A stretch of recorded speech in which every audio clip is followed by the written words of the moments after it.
Welcome to part 4 of Rethinking Resi.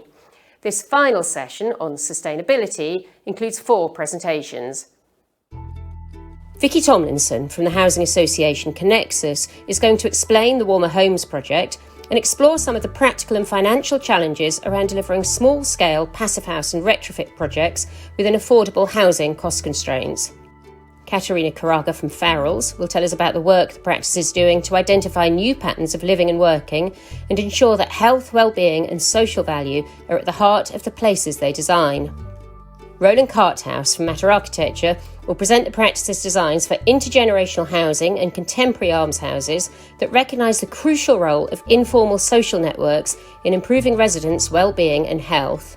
And finally, Frances Hollis from London Metropolitan University and the Work Home Project will use a house for artists by Apparata as a case study to explore the emerging field of design for affordable, home-based work. And now I'd like to introduce our first speaker, Vicky Tomlinson, who is Director of Property at the housing association Connexus. Vicky. I thought I'd start by just outlining who we are. Connexus is a housing association and we are regulated by the government's regulator of social housing. We own and manage around 10,500 homes across Shropshire and Herefordshire, both very rural counties, and our homes and communities are therefore located in small hamlets, villages, market towns and within Hereford City itself. We build 250 new affordable homes every year, and we also build through our outright sales subsidiary Floriat Living Limited. All profit delivered through that subsidiary is used to develop affordable homes. We are also working towards retrofitting all of our existing homes to meet a minimum of EPC SAP-C by 2030 and all homes to meet net zero carbon targets by 2050. A high proportion of our homes are located off the gas network, meaning their current EPC ratings are a D or below. So my presentation today will focus on 2 case studies which are key to us achieving these energy efficiency targets, reducing fuel bills for our customers and therefore ensuring our communities are sustainable for the future. So the first case study I want to talk to you about today is Callerton's Ash in Much Wenlock, a small market town located in Shropshire. We completed this new build development in 2019 and it was our first passive house development. This was a huge milestone for us and for Shropshire. The scheme, given its rural location, is fairly small in size and provides 12 family homes. The families and households who moved into these homes provided us with the perfect case study as the households varied in size, age and lifestyle. We worked with the households for 12 months, supporting them in their homes to maximise their energy savings and understand how they lived in their homes. The scheme was located on an exception site, as you can see from the visual, which the local authority unusually allowed on the outskirts of a market town. Those of you familiar with exception sites will know that they're typically delivered on village boundaries rather than market towns. We worked closely with the Marches Energy Agency to support the new residents and completed a 12-month monitoring project. We recorded energy usage data, moisture levels and completed a series of interviews with the residents to understand their views on their new homes. The majority of the feedback that we received for this particular scheme was positive. Residents fed back that they had hardly used their heating and on average residents were saving £665 a year on fuel bills. Given that the scheme completed in 2019 and with the recent price rises we have seen, these savings will now be even more significant. Importantly for us, no condensation issues were recorded or noted by residents. Condensation is an area of concern within the housing sector at present, with many housing associations tackling legacy construction or retrofit issues within their existing homes. Our results have increased confidence to roll out this specification. We did, however, receive negative feedback relating to overheating in the summer, and we're therefore including additional shading solutions in our specification, increasing the number of opening windows to create more airflow and looking at the landscaping plans for schemes to include more trees. We're now moving ahead to roll out this specification across our new build programme, and I'm excited to say that we're just about to start phase 2 of this particular development, given how successful it's been. The second case study that I wanted to share with you today is our Warmer Homes retrofit project. As mentioned in my introduction, we are working towards retrofitting all of our homes to meet EPC SAP-C, but alongside the longer term goal of achieving net zero carbon. There are various grants available to us to fund some of this work, the main one being the Social Housing Decarbonisation Fund. All grant has to be match funded by us. And it's important to note that as a housing association, we are not able to increase rents to fund any of this work. So grant funding is critical at present, given the high costs associated with some of the heating systems that we're putting into our homes. We've secured £1.9 million worth of grant to date, and this is being used to retrofit 230 of our homes. We are completing a variety of work, including external wall insulation, triple glazing, and fitting air source heat pumps. Each home is individually assessed to confirm its suitability for the works and to confirm the specification. This is time-consuming and challenging work for us. I have included this visual as it shows the types of homes we are retrofitting. This is a Cornish-style prefabricated home, and whilst much of this construction type has been demolished over the years, some remains, as it isn't financially viable to move ground floor commercial units or buy out leaseholders. Part of this Warmer Homes project is being delivered in Hereford City, and it includes 52 flats and 8 commercial properties. Each of the commercial properties are thriving businesses. We did consider demolition for this particular site and rebuild as a solution, but we don't have the space to move these businesses to, and it isn't financially viable to pay compensation for the period in which they would be closed. We therefore had to take the decision to proceed with retrofit works. This particular project is now on site and will complete by the end of October this year. And again, as part of this retrofit project, as we did for our passive house scheme, we're monitoring the impact for our customers living in these homes over a 12-month period. And it would be really interesting to get the feedback from these works. We've got clear objectives for our Warmer Homes project. These are listed here and I won't read them all out, but I wanted to specifically mention our customers as they are key in this project. We work with each household to ensure they understand the retrofit works that we're undertaking and how to maximise the use of any new heating systems to reduce their fuel bills. One of the key challenges with each retrofit assessment is understanding how our customers live in their homes. Often we have to change our original scenario modelled plans once we meet our customer, as we will find out new information about a home.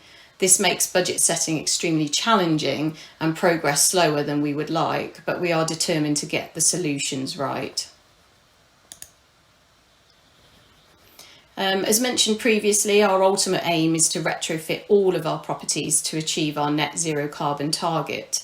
Whilst we are currently working to a target of EPC SAP-C, we are very conscious that we could make decisions to achieve that SAP-C target that could make it harder to achieve net zero carbon in the future. And therefore our Warmer Homes project uses the Enerfit pathway to ensure we are focusing on a fabric first approach. This is the retrofit version of the passive house approach. To achieve net zero carbon across all of our homes, we know that we need to invest £185 million, which equates to approximately £18,000 a home. And I think that figure, 185 million, really puts into perspective the amount of work that we need to undertake. So there are numerous challenges to us achieving our retrofit targets. Currently, we're experiencing huge supply chain issues for components such as air source heat pumps, and we expect this to worsen in the short to medium term. A lot of these supply chain problems have come about because of Brexit, because of COVID, but also because with air source heat pumps, for example, there's suddenly a huge demand given the press coverage and government push for this type of heating.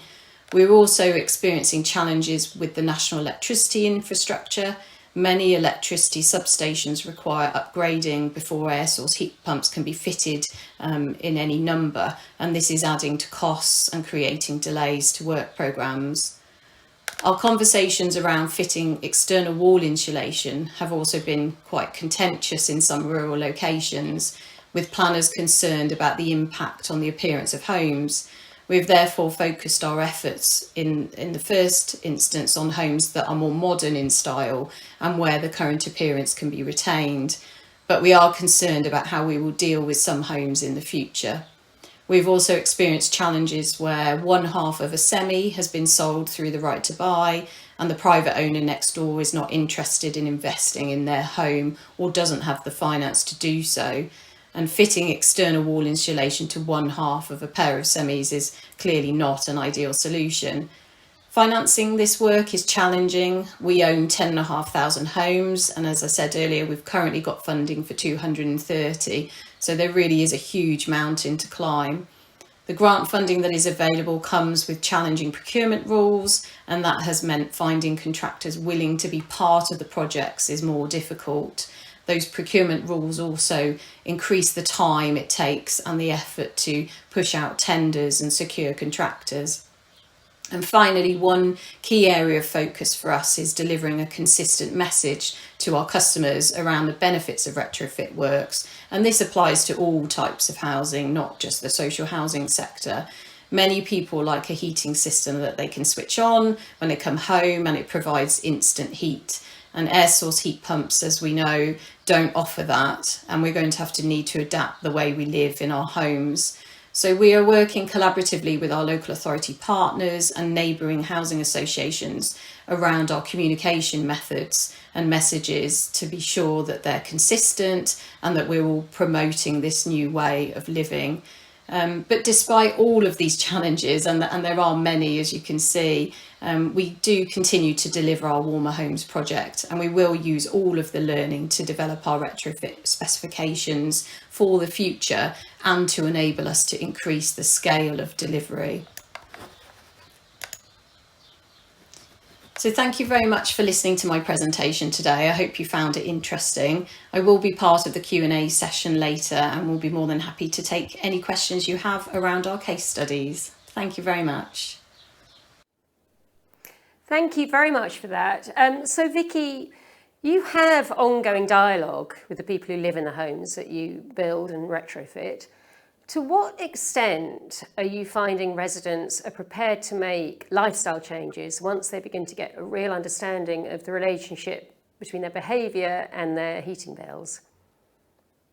Yeah, so currently for us, this is there's a real split in how we're finding that response from our customers. So we've got customers where we've worked really closely with them, like on our Much Wenlock scheme, where they're really engaged, they've wanted to learn, they manage their heating systems really effectively, and they've really helped to drive down their fuel bills.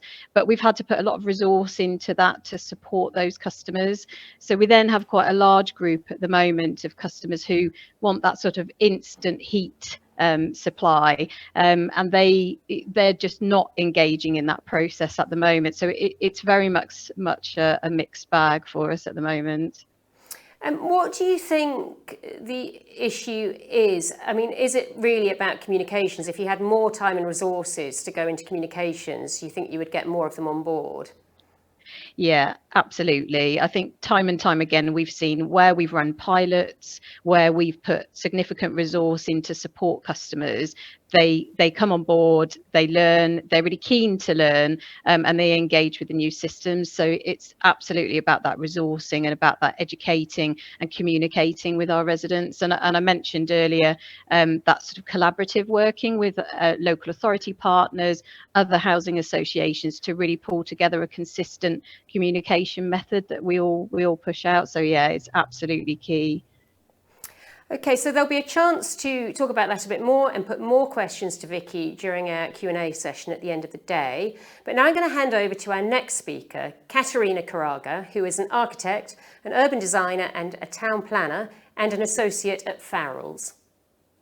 Okay, good afternoon, everyone. My name is Katerina Karaga, and today I'm gonna be doing a short presentation on the new patterns in living and working.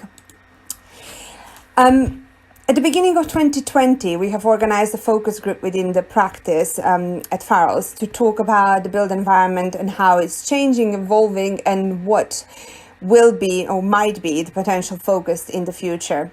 As you all remember, this was kind of as the pandemic was taking force. We also had a couple of workshops and webinars with our peers and collaborators to discuss this.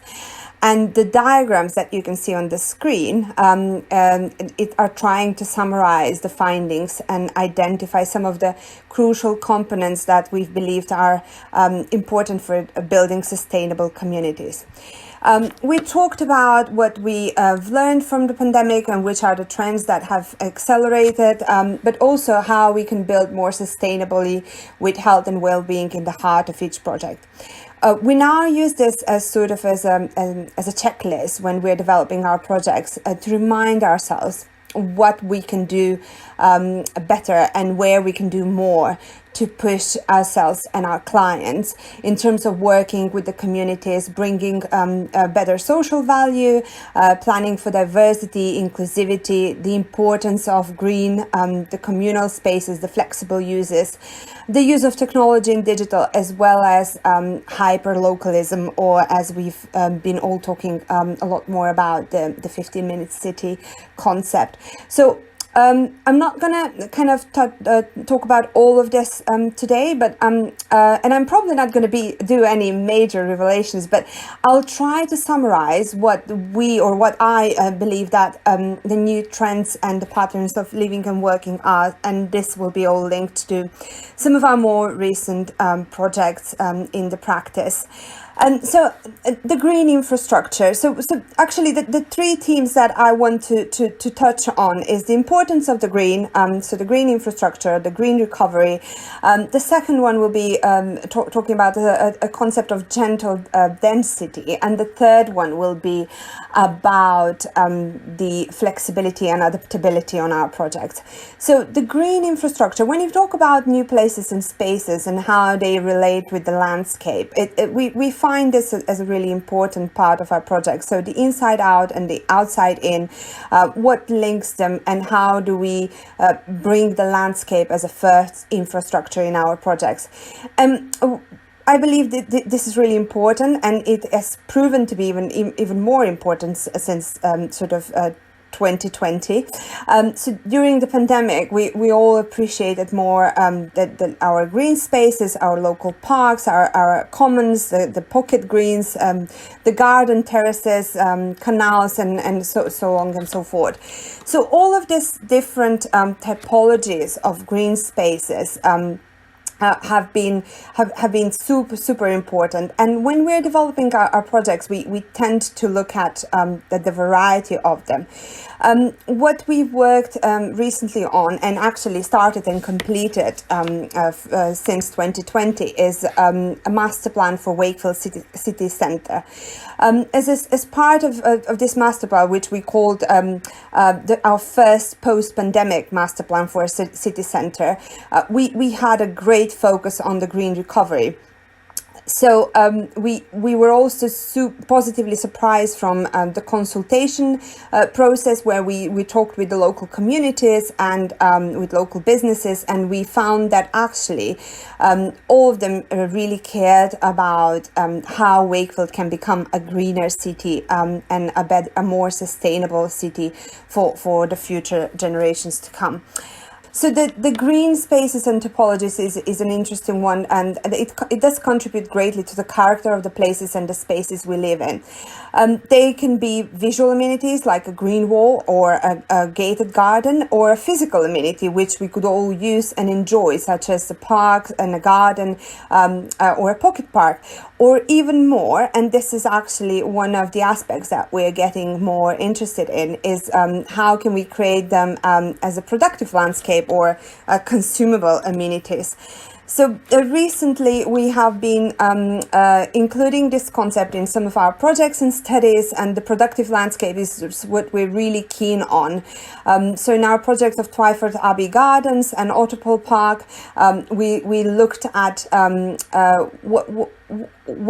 how can be in line with this, and what's needed to think about sustainability and creating these thriving ecosystems.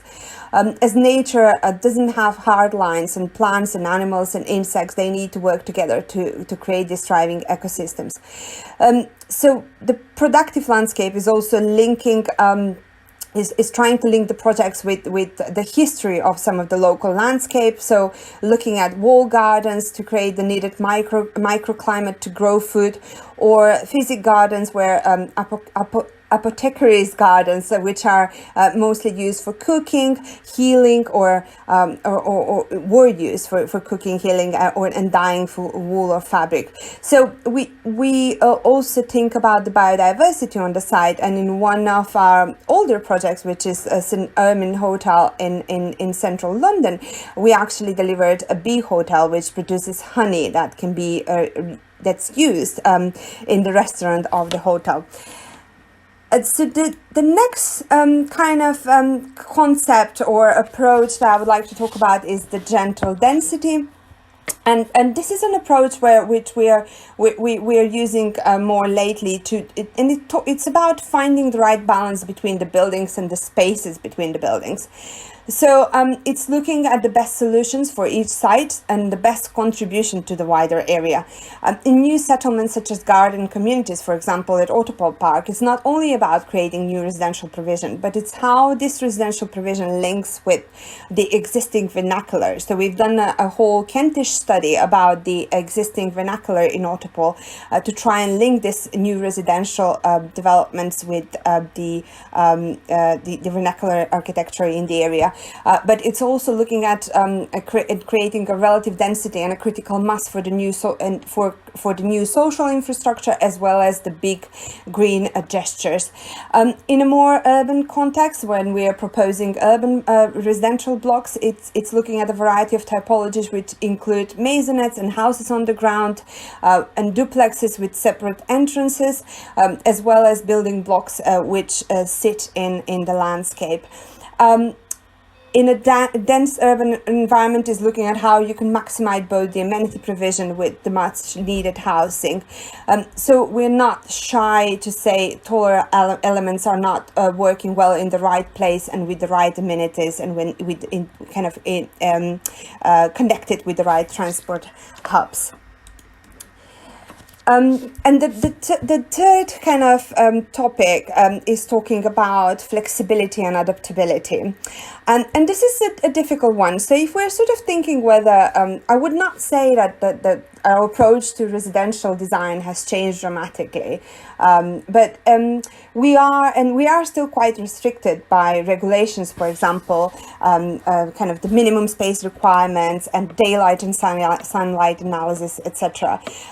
But we are kind of talking about can something be changed? Can we learn something, say, from the Japanese houses where spaces are fluid and rooms and living spaces and kind of living spaces during the day become bedrooms during the night, such as we are now kind of trying to adapt more and work from home.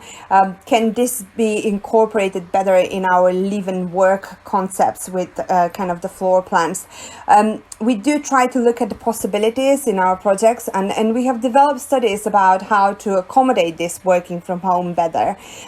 We have been recently looking at layouts with additional rooms, such as a den that can be used for a studio space or a work office, but we believe this is a topic that still needs to be further explored to work better with all the regulations and guidelines.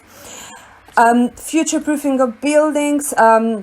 If we're about to talk about kind of sustainability and we need to think about future-proofing, can we do loose feet of buildings with opportunity to change, for example, as we did on our projects on Royal Albert Dock, where as part of this design development, we were thinking about each commercial unit to be structured as a townhouse with its own entrance, and it can potentially be converted, say, into residential use.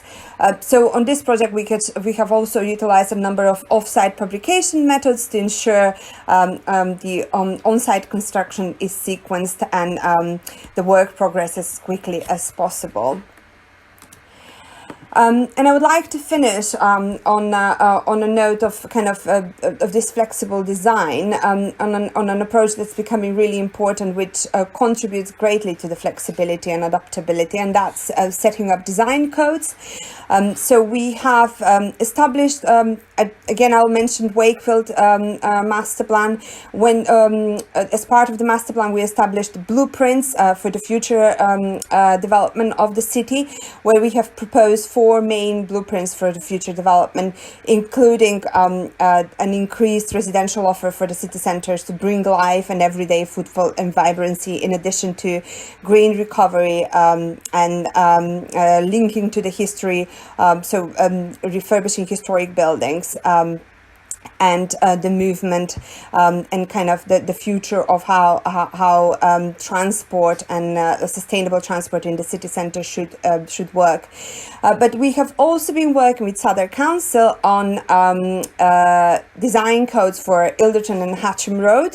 And as part of this design codes, which you can see some on the screen, we set up the main moves and the ingredients for what we want to say should be successful places and spaces in the future. So this will kind of be my short take on some topics of new living and working patterns based on our most recent projects. And I would really like to hear what other thinks about it, and happy to get some questions about. So thank you, everyone. Thank you very much, Katerina. So you've explained how you see a role as being less about producing a prescriptive master plan and much more about establishing a framework that allows future development to be responsive to changes in behaviours and lifestyles, which sounds sensible. But it is dependent, isn't it, on an ongoing process of mapping and analysis of social, cultural, economic issues. It's quite a complicated body of work, really. So who carries out that work, and how is it funded, and how does it actually feed back into the planning process and regeneration plans? Yeah, so as part of the master plan work, we've obviously we've been kind of the master planning team, but we also had a team of specialists that were working with us to kind of cover off all the needed aspects, because as we know, master plan for a city centre is quite a complicated project. So from specialized team in sort of communication and landscape to roads, kind of traffic management and regeneration and retail sort of advisors, etc. But so we set up a sort of the route map as part of the master plan. Let's say we identified the regeneration areas, especially in Wakefield, and then we made sure that it's a document that will be used as a tool by the council, which was assured by the many kind of sessions of engagement with different sectors and departments within the council to kind of make sure that it's a document that they can use and that it's kind of really something that they can rely on. And obviously then it's in the council hands to kind of carry on and get those projects going. As part, because we mentioned Wakefield, the master plan was so far a centerpiece for securing some of kind of funds to take some of the projects on, like the Towns Fund and the Levelling Up Fund. And so far, it has secured, it helped Wakefield to secure around 45 million pounds to get some of the projects going. And that's sort of just the start of it. So yes, so it's the route map. It's important, and how that can be put then into realization. Okay, brilliant, thank you. I'm sure there'll be more questions for Katerina in the Q&A session at the end of this part. But first of all, our next speaker is Roland Carthouse, who is a director at Matter Architecture. Roland. I'm going to take you on a quick tour from almshouses to housing for all. Life is about human relationships, and that doesn't change with age. This piece of wisdom is from Bob Waiton, who was Britain's oldest man until he passed away 2 years ago. I've used this quote in the past as an inspiration for our work on intergenerational housing, which I will come on to. But I also think it speaks about something deeper, that we've forgotten what the purpose of housing is more generally. Housing is the foundation of human lives. More than just shelter, it shapes our life chances and our relationships. We all know that our country's housing isn't affordable, but it also doesn't support our health and well-being. It segregates us and inhibits our relationships. I'm generalizing, of course, and today we've seen exceptional housing ideas that buck this trend. But unfortunately, these are the exception, not the rule. I'm an architect, but I don't believe architecture can solve all these problems alone. The proposals and schemes from our practice that I'll show today aim to tackle these challenges through physical design. This is necessary, but it's not sufficient. We've also come to realize that a wider shift is needed in how housing is commissioned, starting with its very purpose. Some say that architects should stick to designing buildings, but I strongly believe that our design skills can have a much greater effect if we apply them more broadly to the way that housing is conceived, commissioned, funded, and used. Perhaps a useful analogy is in personal computing. The iPhone was invented when technology designers realized that people who use their equipment don't distinguish between the hardware and the software in the same way that they do, resulting in a much more human-centered approach. In housing, we're still designing the hardware and software separately, and neither are designed with the future inhabitants' lives as the main goal. This is a very short talk, so I'm going to take a quick canter through some of our projects that attempt to confront these issues and show how that led us to think differently about housing. The story starts with almshouses. The first almshouses were built almost 1,000 years ago and still exist today. Localized philanthropic housing for older people in need, they were often driven by wealthy individuals' desire to leave a legacy in a place and improve their standing in the eyes of God. Whatever the motivations, their brief was to provide people in need with affordable housing as a foundation, but also often health and well-being through communal space and support. In the modern era, many of these aims remain, but have not always been seen through in the architecture. Pathways Trust in Ealing is a modern almshouse charity whose housing is too small, uninsulated, inaccessible, and compromised. Our commission was to redevelop their adjacent sites to provide housing that meets these aims into the future, as well as accommodating more people in need. Their project takes the form of a mini regeneration project with an initial decant phase, shown here at the top of the image, to rehouse existing residents for the redevelopment of the main site, which is shown in the foreground. Being able to consult with the future residents of a new housing scheme is unusual, and it gave us an opportunity to understand how they live their lives and how their current homes inhibit or support the activities that keep them healthy and happy.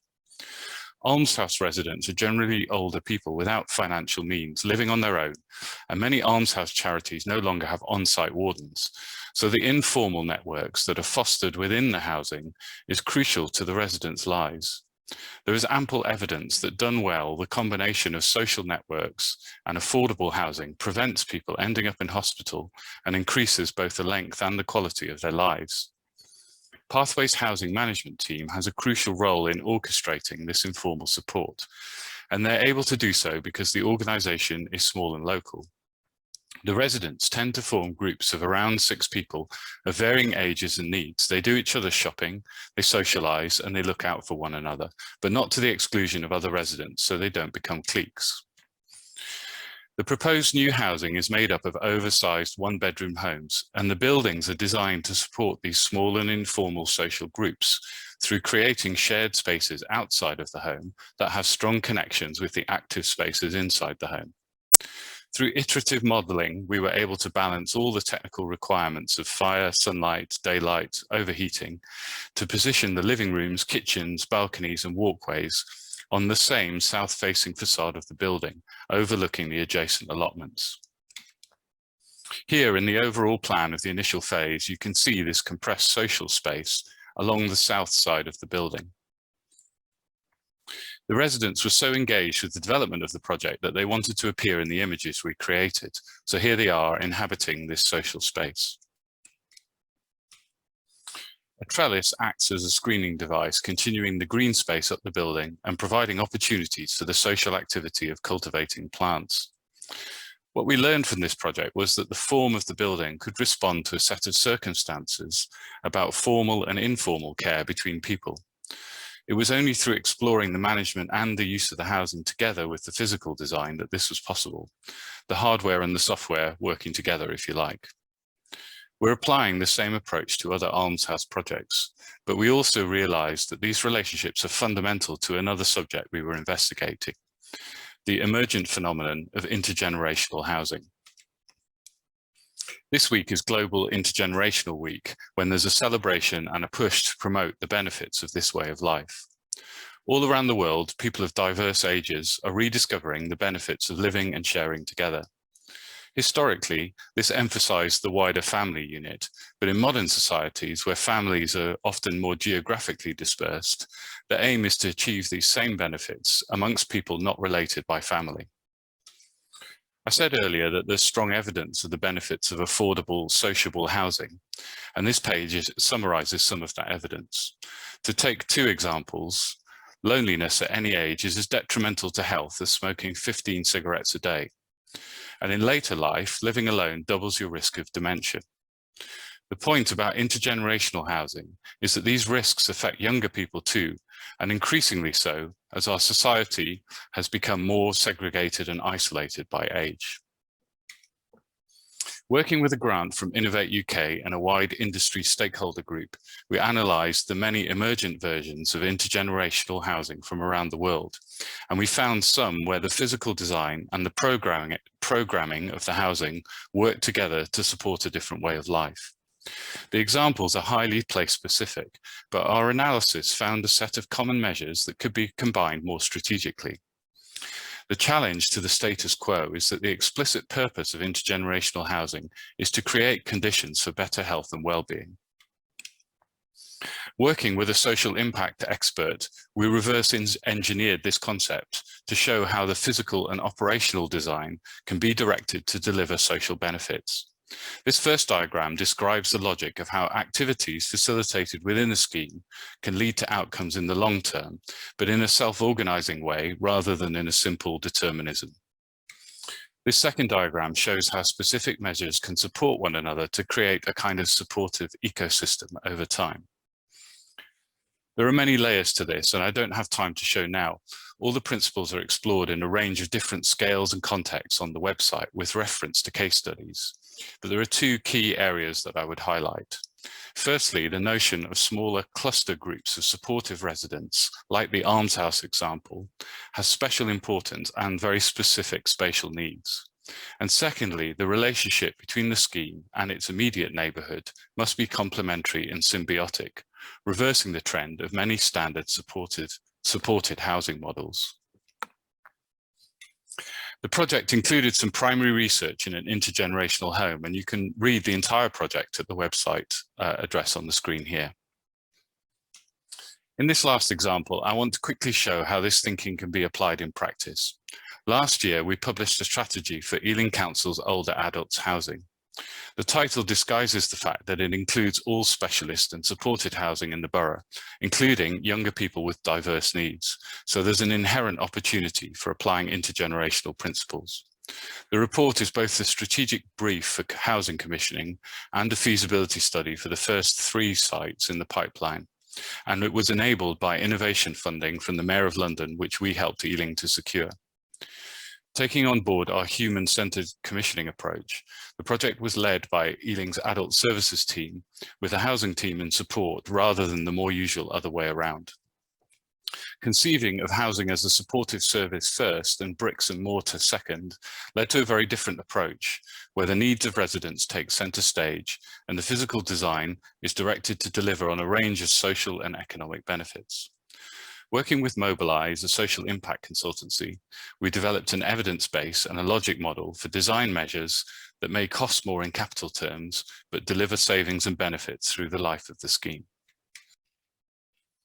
The feasibility studies are currently still at a high level, but are all organised around the same principles of our intergenerational housing research: a universally adaptable home as a base building block, shared spaces for smaller cluster groups, facilities complementary to the neighbourhoods that they will knit into, and a loose fit approach to service delivery that is centred around the residents, but adaptable to changing service models.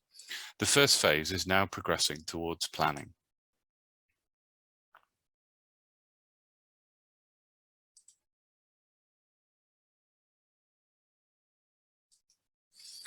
I started out with this quote from Bob as a reminder about our priorities and needs as social animals. He wasn't talking about housing, but if, as I have argued, the purpose of housing is to make human life better, then it couldn't be more relevant. To rethink housing, we need to remind ourselves of its purpose: to support human relationships. How we can achieve that is through working to dissolve the boundaries between commissioning, designing, building, and managing housing.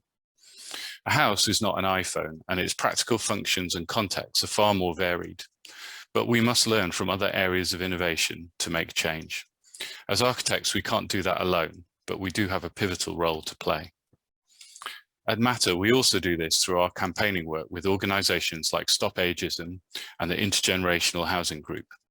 Please get in touch to find out more, and please do look at the website matterarchitecture.uk/intergen. Thank you. Thank you very much for that, Roland. So you talked about the sorts of social networks that existed when multiple generations of the same family would live in the same neighbourhood or town.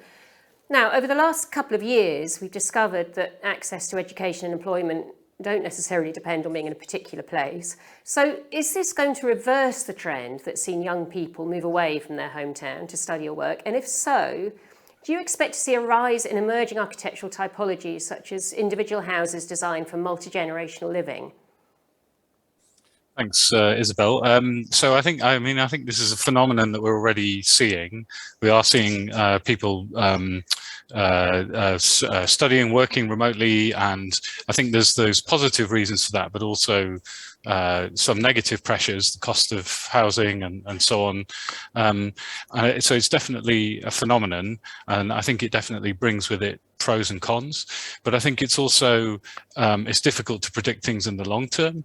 In the 1830s, when Samuel Morse invented the telegraph, people were predicting the death of cities then, and cities grew almost exponentially over the intervening period. So I think fundamentally we're social animals, and that our purposes for socializing are quite profound. But I think we will find different patterns of doing that and achieving that. I think the real opportunities are for new typologies that are really about strengthening the more peripheral centres, suburban centres, and also rural centres, which actually really need that kind of revitalisation. And I think the possibility of intergenerational living in local town centres could potentially solve a whole host of issues that local areas are facing at the moment. And now we're going to move on to our final presentation of this session, and indeed of the conference. And it's Frances Hollis. Frances is an architect and academic. She's an emeritus reader in architecture at London Metropolitan University. She's director of the Work Home project and an expert in the emerging area of design for home-based work. Good afternoon, and thank you for inviting me to contribute to this day. I'm going to talk about design for working class home-based work. Obviously, COVID has triggered an unexpectedly successful experiment in working from home. By June last year, we had 557 million people working in their homes. And the TUC have done a report last year also that shows that 91% of people who work from home want to continue post-COVID to some extent or another. But the real game changer has been that all the surveys show that most people have been equally or more productive when working from home. And obviously this is really important for the employers. They've suddenly realised that working from home makes good business sense. And so it seems clear now that the 5-day commute is coming to an end, or has come to an end, in favour of a hybrid future. And this has major consequences for the way that we conceptualise and design our buildings and our cities. And it's particularly important for working class home-based work, because one of the most important things from my perspective that the pandemic has flagged up is really major inequalities, spatial and social inequalities. Here you can see that in May 2020, when most middle class workers were working from home full-time, safely out of the way of the virus, only 1 in 5 working class workers was. And this meant that, the statistics in terms of illness and death reflect this. And here you can see from a report that's about to be launched that there's a radical difference in terms of how many people work from home according to their income. Only 37% of people under £20,000 a year, whereas we've got 79% on the £40,000 to £50,000 bracket. But if you look at the second figure, figure 3, we can see that the number of people who would prefer to work at home for at least part of the time is consistent all the way across the income brackets. So this shows a real disparity between the number of people who are working from home on low incomes and the numbers who enjoy it. And in part, there are many reasons behind this, but in part, low income jobs, working class jobs, often don't fit into standard housing. And this makes life difficult for home-based workers with these sorts of occupations, but it doesn't make it impossible for homeowners. And these last 3 have all been homeowners who have accommodated their home-based work in a domestic garage or in a purpose-built little extension or whatever. But it's much more of a problem for people in rented accommodation. And there it can cause serious hardship, both in terms of a lack of space, but also in terms of having to work covertly, because very often tenancy agreements actually either prevent or even prohibit people from working from home. So in the UK, we're not known for our high quality social housing. Instead, we're known for our small, overcrowded, badly built and poorly maintained housing. And so it's with great pleasure, with great delight that I introduce this building, which is a block that has landed with impeccable timing in Barking by Apparata Architects, specifically designed around the needs of low-income home-based workers. And I would say, having researched the field for 20 years, it can be read as a fully formed essay in how to design well for home-based work. So it consists of 12 affordable studio apartments. And when I say studio apartments, I don't mean they have their bed in their kitchen. I mean they're apartments that also have studio space, that provide studio space for working artists. And And these sit on 4 floors above a ground floor communal studio and community space. And next to the building, there's a shared working yard. Centrally important to the realisation of this building, which really is something quite impossible, we previously thought, which is beautiful, spacious spaces for working class home-based workers, has been a collaboration between the public, the private and the third sectors in the form of the local authority at Barking and Dagenham, an arts organisation, Create London, and Apparata, the architects. And this has been a very creative collaboration that's involved a great deal of lateral thinking, because the obstacles to actually realising a building like this are really substantial. So economically speaking, it has been made possible through the cross-subsidy of budgets.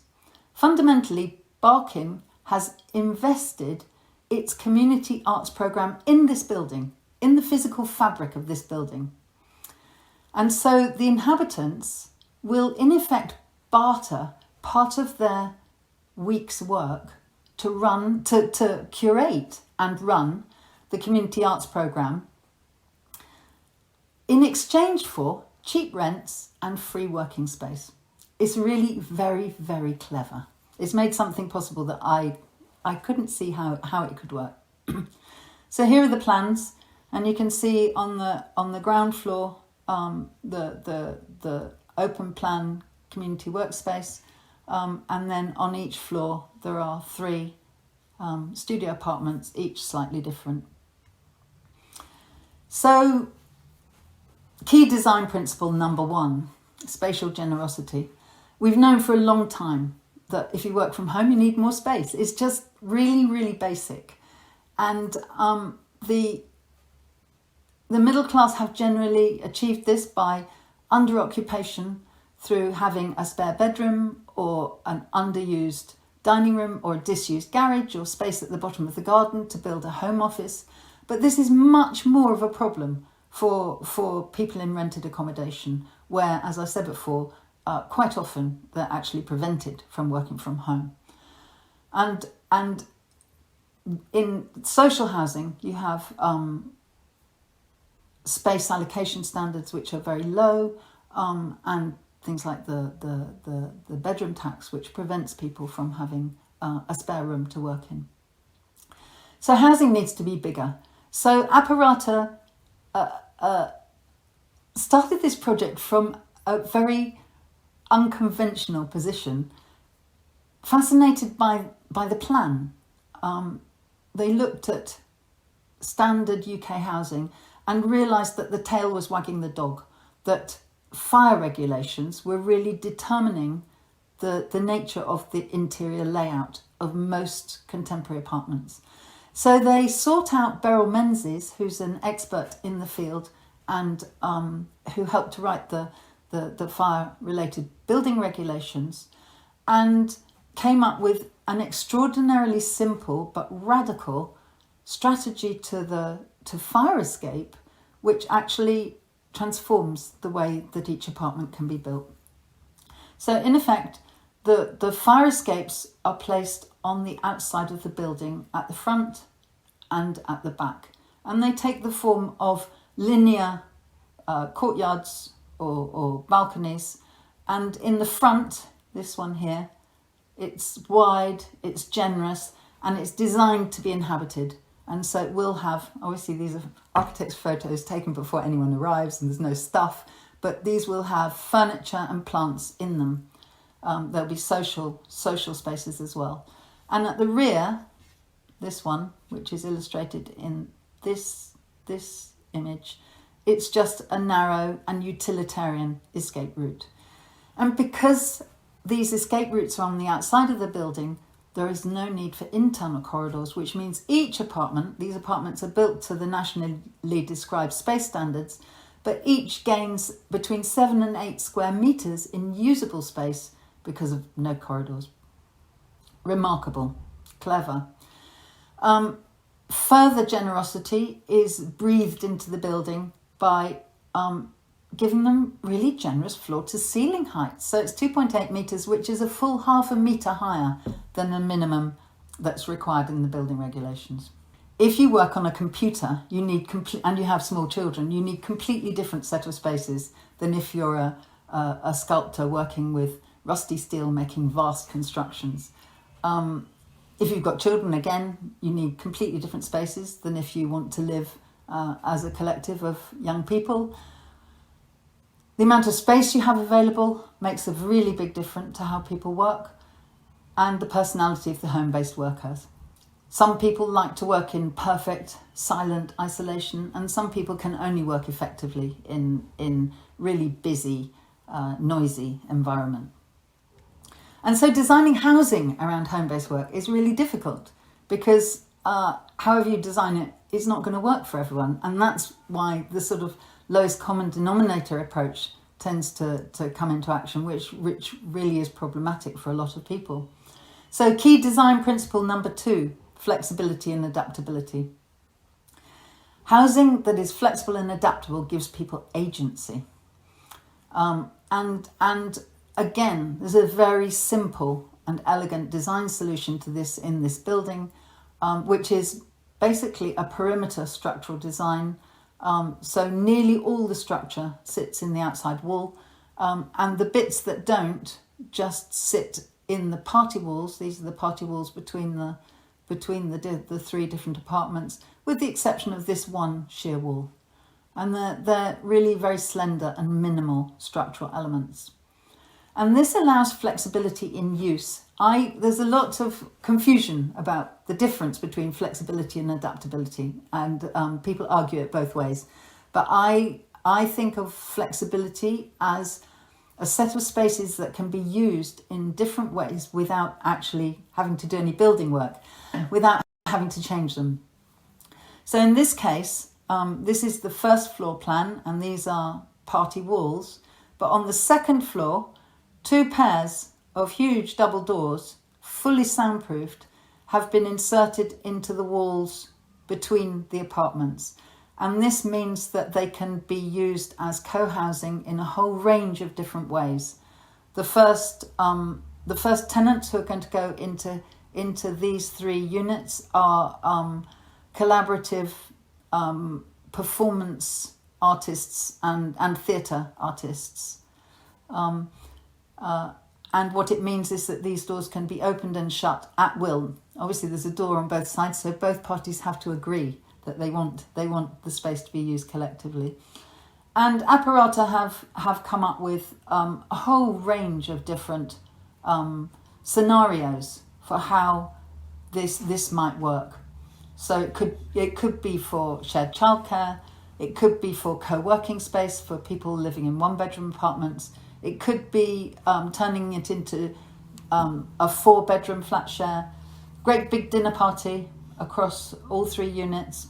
Could be care function, having dependents living next door, or it could be the whole floor for an extended family. So this flexibility is completely inbuilt. And they've also thought through the way that the different spaces can be used either with the co-housing or without. Actually, that label's incorrect, but it shows all sorts of sort of massive range of different possible workspaces without doing anything to the building, without actually changing it in any way physically. So part of this key design principle is also adaptability, and I think of adaptability, I define adaptability as adaptability over time, which means that basically you can do building work to change it. And we take it for granted that you can do this in houses with back extensions, side extensions, attic extensions, whatever. But it's usually extremely difficult to do in an apartment building. But with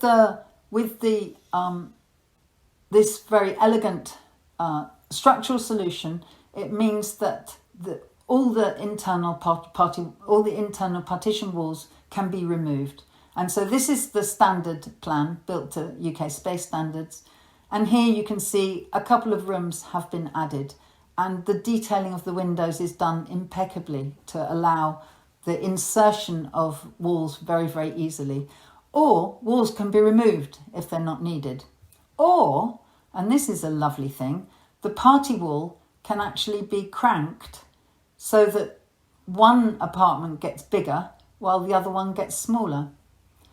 Or the internal walls can be reconfigured to allow people to inhabit the space in a different way. Or they can all be taken out and just have a curtain around the bed when they want to, which I have absolutely seen in artists' studios where they live. So there's this amazing potential for adaptability, for the building to be changed over time. Okay, so social isolation is one of the really major... there are lots of disadvantages to home-based work. Having said that, most people really like to work from home, but it's very important that when we design for it, we mitigate against the disadvantages. And one of the problems with a lot of contemporary housing is that it's conceived as private and inward-looking, and it exacerbates social isolation. You know, people can really become very unwell from working from home in a very isolated, cut-off way. So key design principle number 3, visibility and collective space. So when home-based work is visible, it reduces social isolation. It also strengthens the local economy and social networks, and it makes neighbourhoods safer because it increases the eyes on the street. So here we can see an image of the ground floor community space, and this will be used for the artists. Will be able to have their own private studios in this space, but also it'll be where the community arts programme is run. And this means that and obviously they'll just be working downstairs. So these people living upstairs will be working downstairs, and the people, passers-by, local residents, the whole local neighbourhood will become aware of them and their work.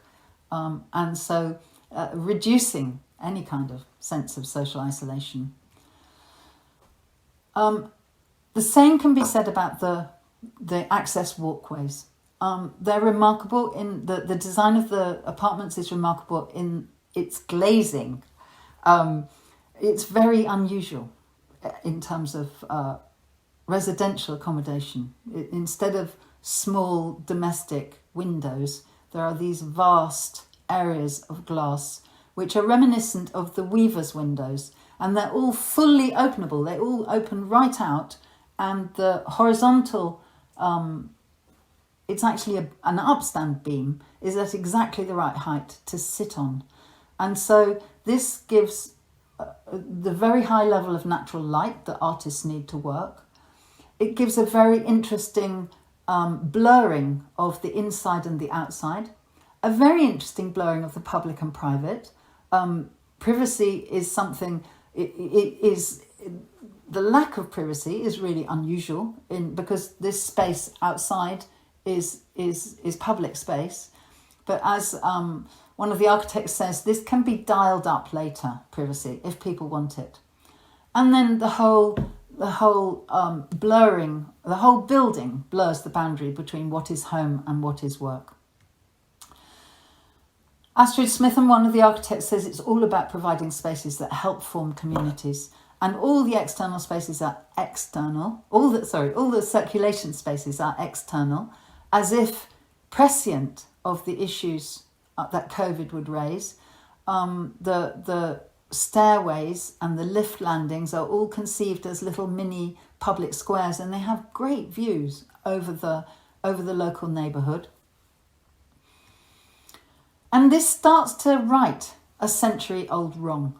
Just a stone's throw away is Becontree, this amazing housing estate that was built in the 30s, 26,000 homes for heroes, palatial houses with beautiful natural light and inside toilets and hot running water in the kitchen.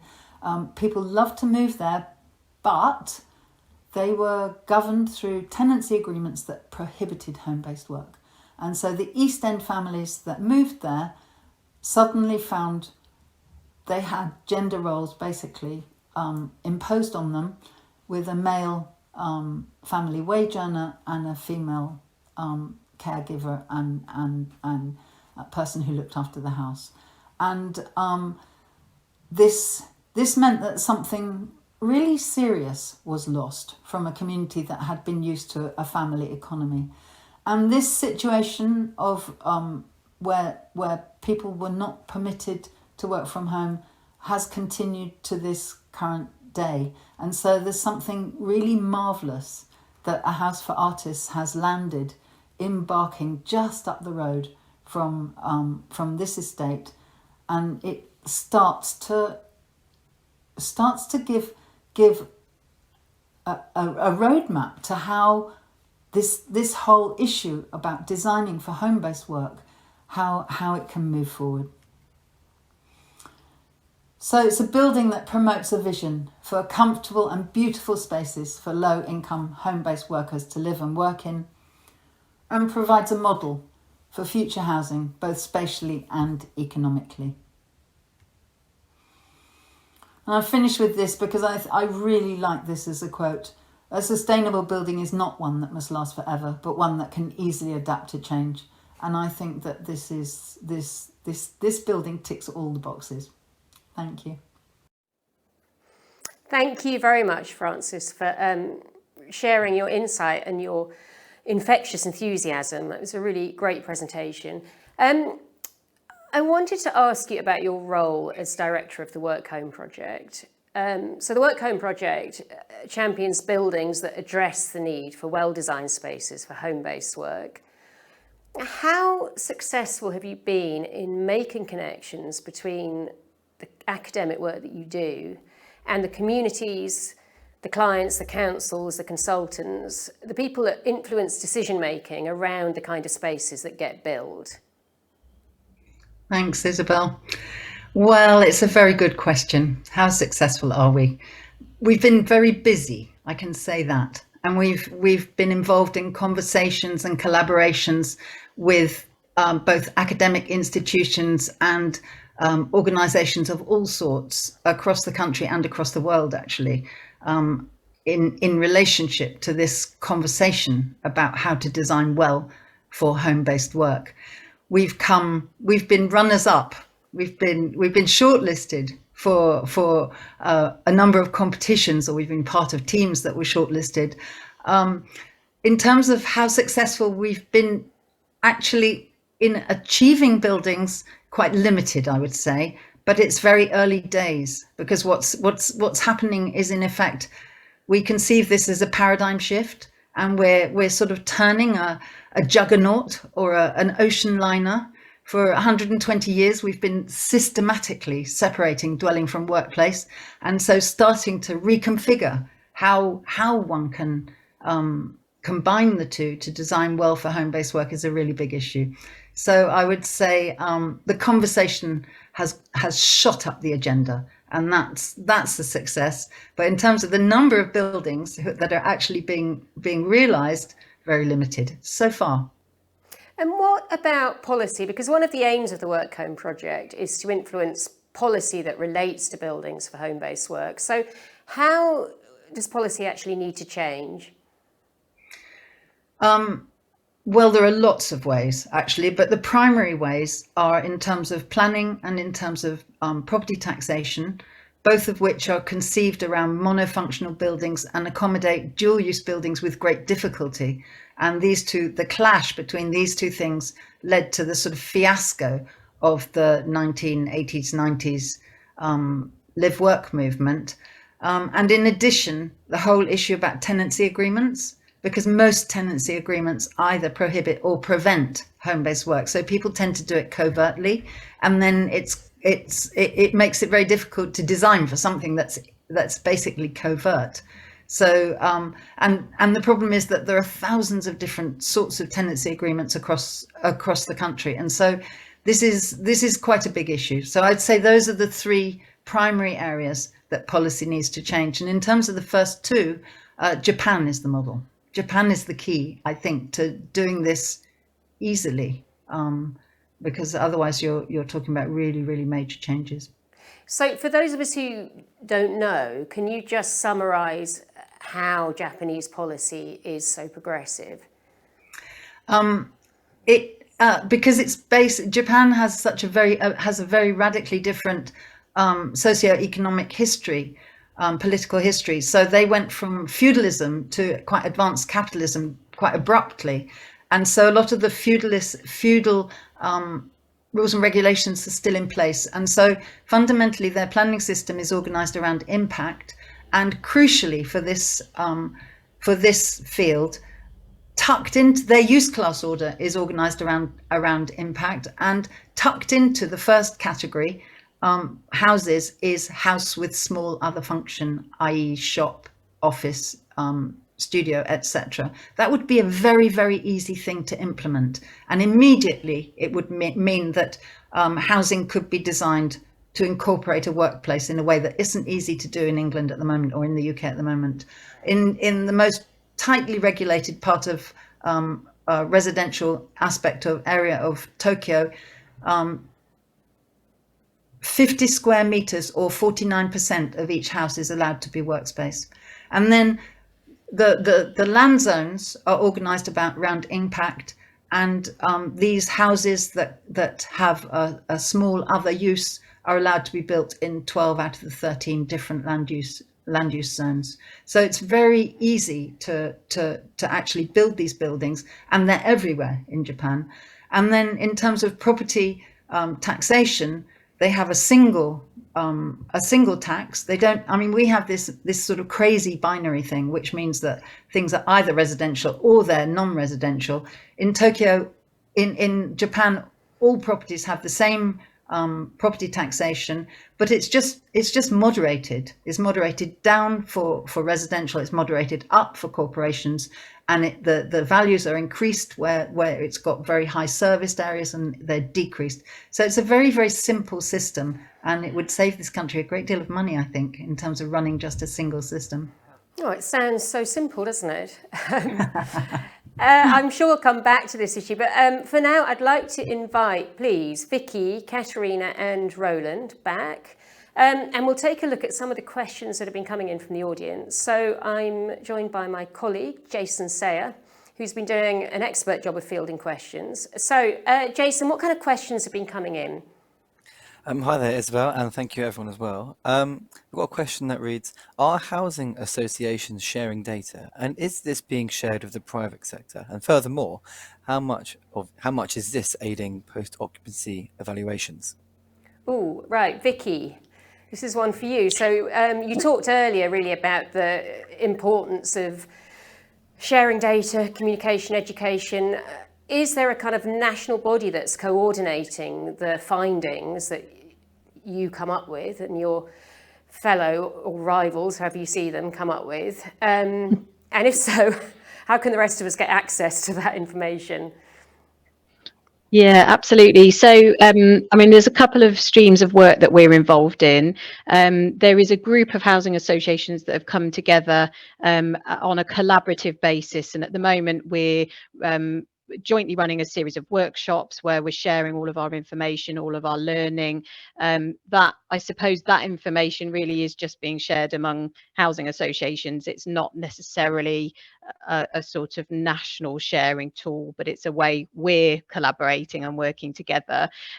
But the other stream of work, so there's a funding stream that the government are pushing out called the Social Housing Decarbonisation Fund, and we've all been bidding for various pilot pots of grant funding, and that work that the government are doing is all about learning. So let's do some small scale retrofit, let's learn from it, and then let's learn how we upscale and push that out across the country. And so the government are recording an awful lot of data around how that funding's being spent. We've got monitoring equipment in homes for before and after energy usage, and that is all being brought together so that that can be shared. So yes, there will be a way to access that learning in the future once those pilots complete. Thank you very much for that, Vicky. Jason, can we go back to you? What other questions are people asking?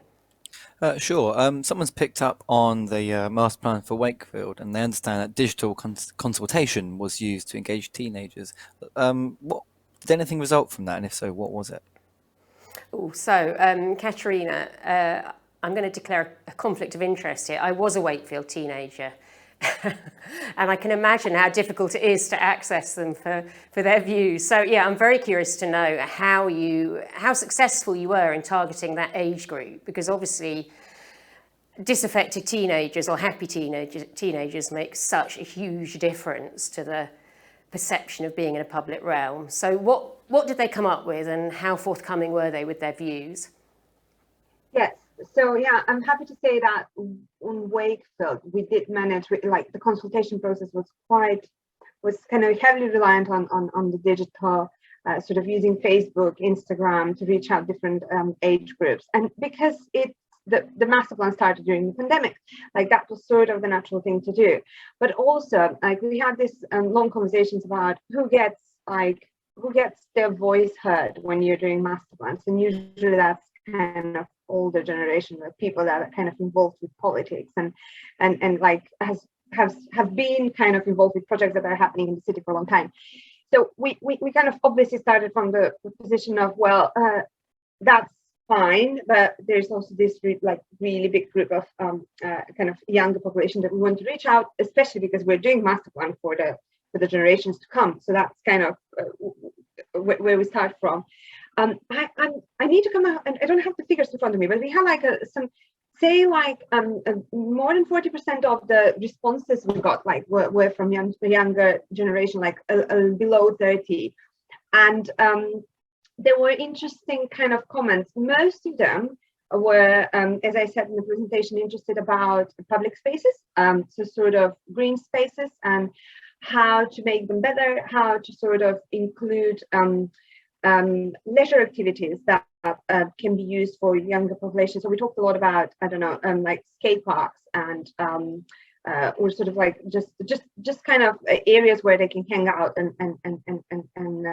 and socialize generally.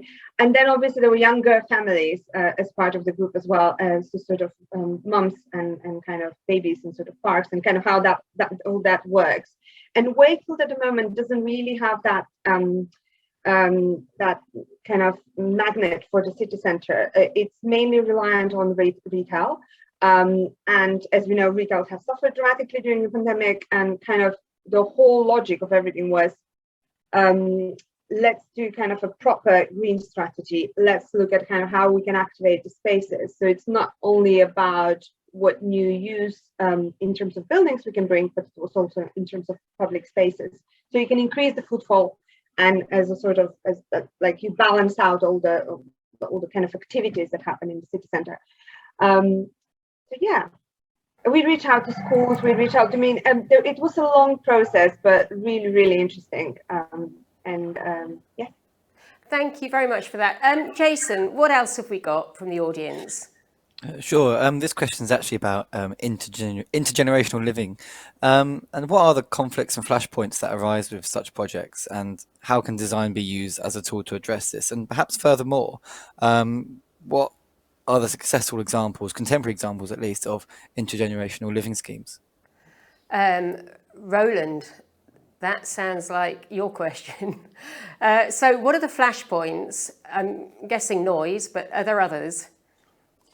Yeah, I think so. I think it's worth kind of understanding a little bit the difference between people use the terms multi-generational living and intergenerational living sort of interchangeably, and I think they sort of point at slightly different versions. So multi-generational tends to be the kind of wider family, and the idea behind intergenerational housing is that people who are not necessarily related by family can benefit from those same kind of networks. Now, obviously, in both of those kind of situations, there could be there are inherently going to be tensions. I mean, that's the nature of, as I say, of being a social animal. Is it, it comes with its positives and negative sides, I suppose. And I think the important thing is about the I mean, I think Francis talked quite eloquently about the need for space, and the right amount of space and the right types of space, the ability to have agency over your space is really crucial.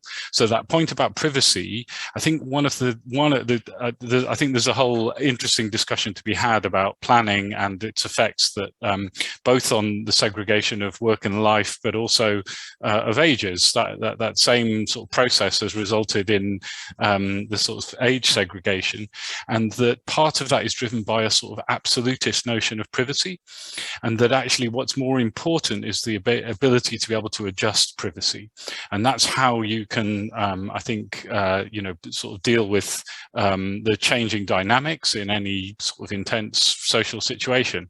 And I think it's the wrong answer to say that we should, you know, move apart from one another because we might have an argument. It's the ability to have an argument is part of you know, a good life, I suppose.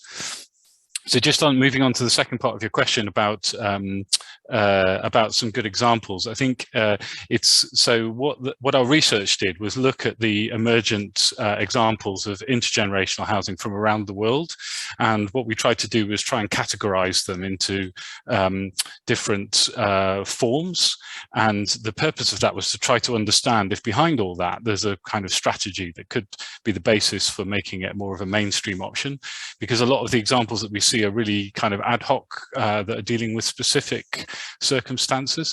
So I think a bit like Francis's example, it's still early days. We're seeing a movement that's trying to change the whole way that we've organized our society, the whole trajectory of our society over the last kind of 100 years, if you like. So it's always a work in progress. I think there's been lots of interesting experimental models. Some of them are really successful in their own terms. So there's a good example of going to get the name wrong, but the Apples and Honey scheme in South Clapham.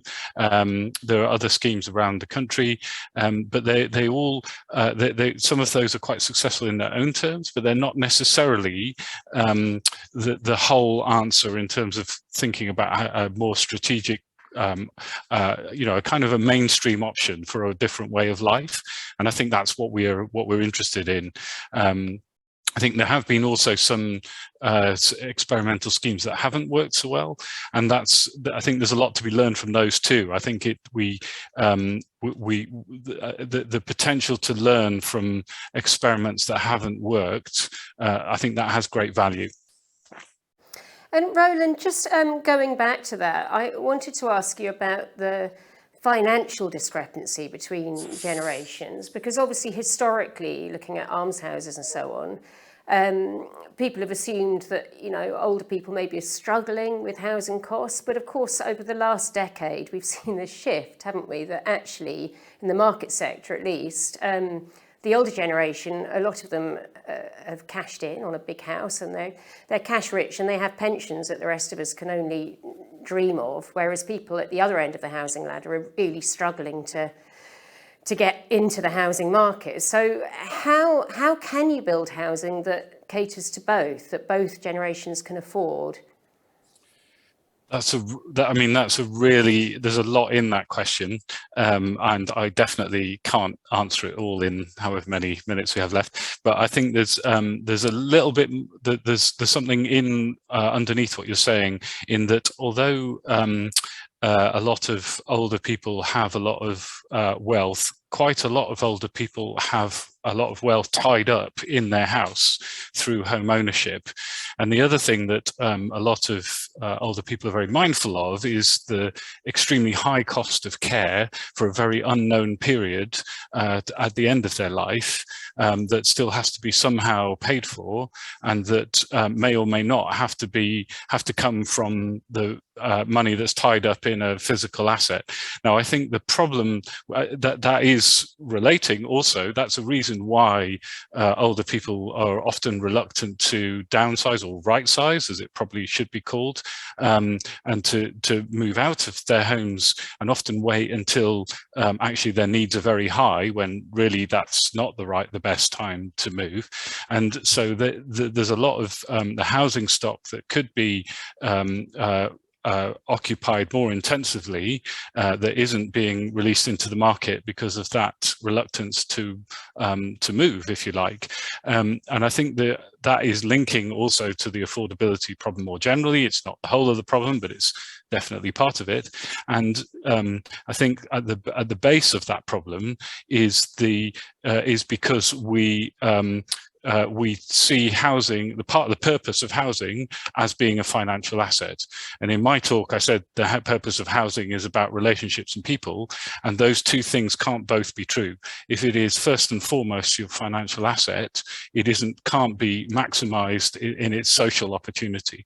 So I think that again, a bit like looking at the tax and the planning system, our whole system of social support and pensions are actually deeply intertwined with all of these issues. Okay, thank you very much for unpacking that. Of course, it all makes sense, but it is just worth working through. Jason, back to you. We've got probably time for one last question. What do you have for us? Sure. I know that you've been studying European prototypes of live-work scenarios. I think I can guess who this is aimed at. What can we learn from Europe in terms of adopting live-work models? What has worked? What hasn't worked? So, Francis, this is clearly aimed at you. And I know that you are reviewing Le Border for Architecture Today. So that's one project at least you can tell us about. What are the really good European prototypes? And also, what are the ones that haven't worked? What are the mistakes that we can learn from? The Netherlands is the place I would really point people at. I think that Dutch housing is renowned. And so Dutch design for home-based work is also extremely good.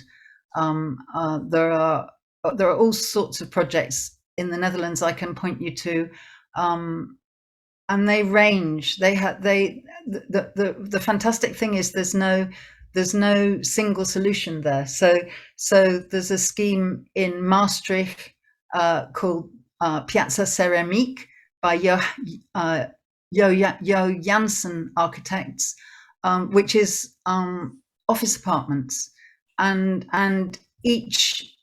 the beautiful thing is it's a block of apartments, but each apartment has got 2 front doors. I'm very keen on this 2 front door thing.